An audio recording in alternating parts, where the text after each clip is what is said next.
From smoking a joint with Elon Musk to platforming contentious figures, Joe Rogan is no stranger to stirring the pot. We have collected the most controversial moments on the Joe Rogan podcast, when Rogan referred to a black neighborhood as the planet of the apes. So anyway, we can't go to there. So I go, you got to go to one where there's Planet of the Apes, man. We're going to go see Planet of the Apes. So I look on the iPhone app, and it says, okay, take me to this one. And the guy goes, okay. I go, is that in a good neighborhood? He's like, oh, yeah. Guy barely speaks English. He takes us there. We get out, and we're giggling. Oh, we're going to go see Planet of the Apes. We walk into Planet of the Apes. We walked into Africa, dude. We walked in the door, and there was no white people. There was no white people. Planet of the Apes didn't take place in Africa. That was a racist thing for me to say. But you see what I'm saying. What I'm saying is... Flies automatically stuck to your head. Yeah, what happened is we walked into the blackest neighborhood we could find. I mean, there was literally no white people. It was amazing. And everybody was super cool. You know, it wasn't a negative experience. And this is something I wrote on Twitter, that we all went to see Planet of the Apes in a black neighborhood, an experience I highly recommend. Really? And all these fucking people started calling me a racist. I mean, dozens of Twitter people, dude, I didn't know you were racist, fuck you, like black people were saying fuck you. I'm like, listen, man, I am saying it was a positive experience. Yeah, I said I highly recommend it. And it was a black neighborhood.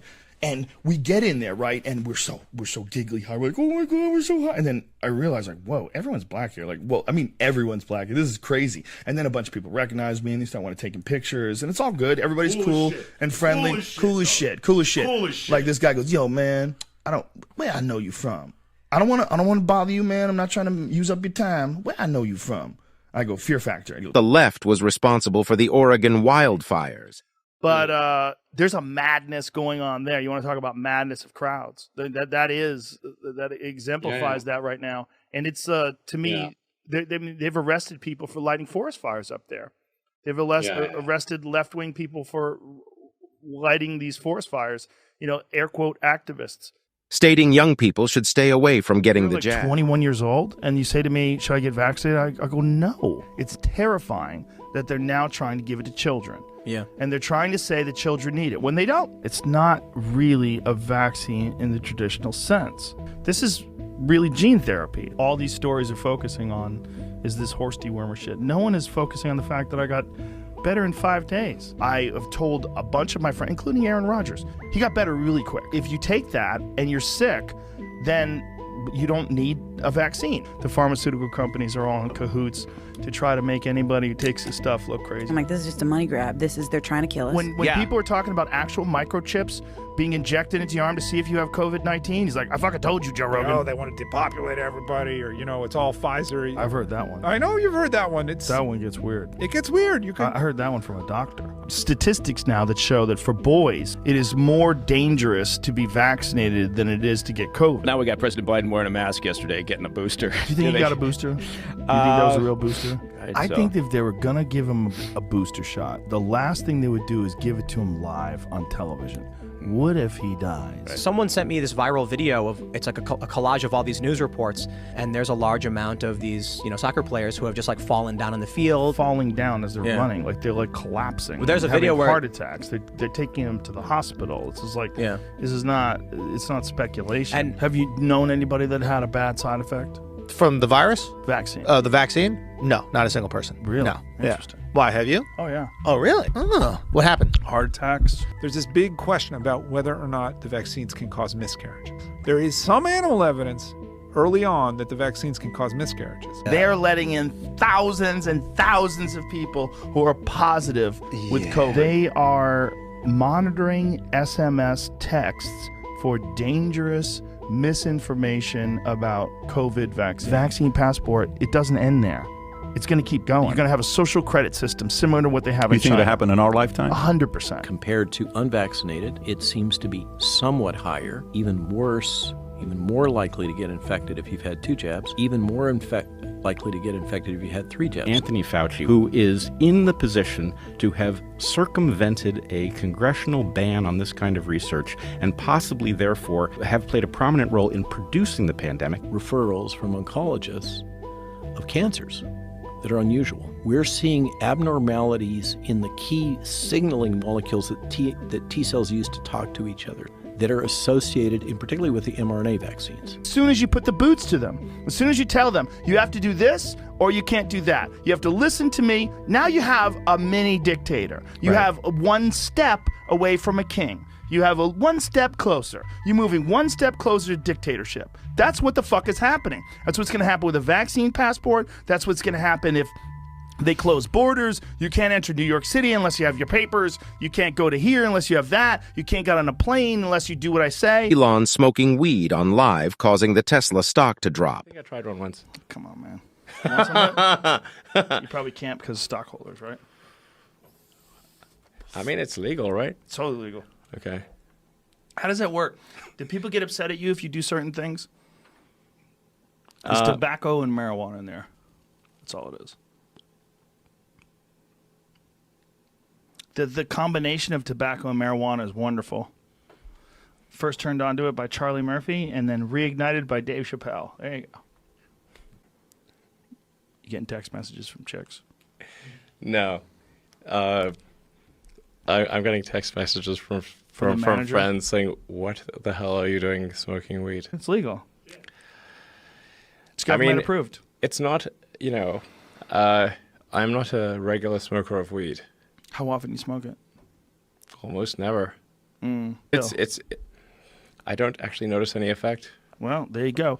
I know a lot of people like weed, and that's fine.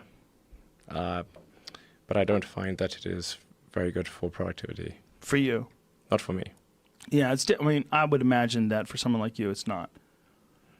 Someone like you, it'd be more like a cup of coffee, right? You want yerba mate. Yeah, it's more like the opposite of a cup of coffee. It's like a cup of coffee in reverse. Oh, weed is? Yeah. No, I'm saying you would like more like what would be beneficial to you would be like coffee. I like to get things done. I like to be useful. That is one of the hardest things to do, to be. Abby Martin's views on Israel led to a backlash among some listeners. Yeah, it's sick. I mean, you texted me that video of the kid, another medic was just shot, so.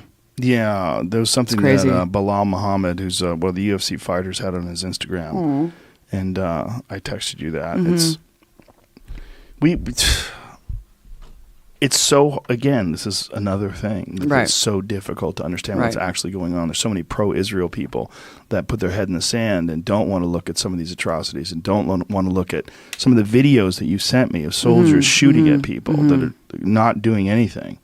Right. I mean, their whole argument is that it's all Hamas and their human shields. I mean, we looked through hundreds of hours of footage that these people gave us, and it's mind-blowing footage. It looks absolutely cinematic and epic, but the footage is harrowing, and I didn't see one weapon.